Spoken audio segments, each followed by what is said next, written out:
He belonged to the tribe of Manasseh, one of the 12 tribes of Israel. Zelophehad had no sons, only 5 daughters: Mahlah, Noah, Hoglah, Milcah, and Tirzah. He was a good and honorable man, but one day he fell ill and died. The daughters mourned their father deeply. In those days, only sons could inherit land from their fathers, so the sisters worried about what would happen to their father's name and his land.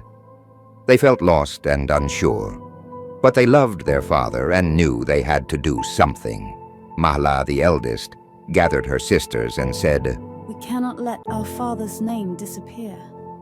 We have no brothers, but we are still his children. We should ask for his land."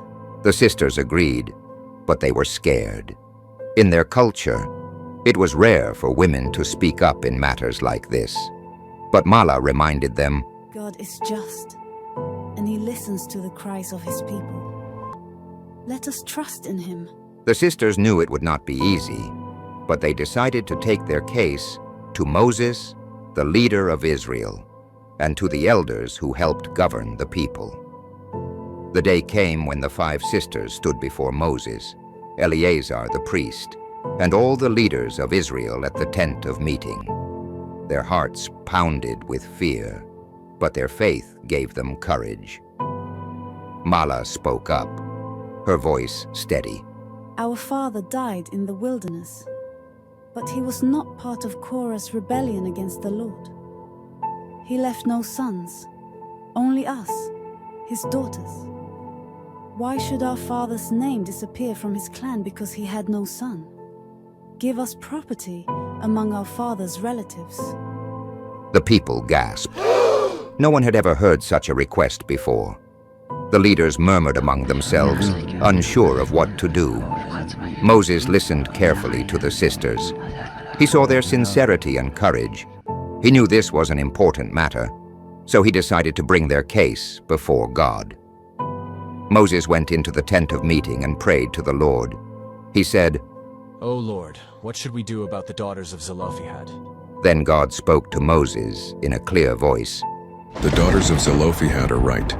Give them property as an inheritance among their father's relatives and pass on their father's inheritance to them.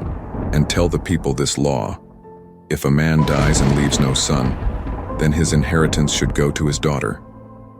When Moses returned to the people, he declared the words of the Lord. "God has spoken. The daughters of Zelophehad are right. They shall receive their father's inheritance. And from now on, if a man has no son, his daughters shall inherit his property." The people were amazed. God had listened to the voices of 5 women and had changed the law for the whole nation of Israel. The sisters were filled with joy and gratitude.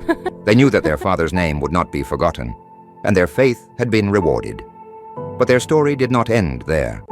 Some leaders from the tribe of Manasseh, the tribe of the daughters, came forward with a concern. They spoke to Moses and said, "If these daughters marry men from other tribes, the land that belongs to our tribe will go to other tribes. This will disrupt the inheritance of our people." The leaders feared that the new law might create confusion in the future. Moses knew this was a serious concern. So once again, he sought the Lord's guidance.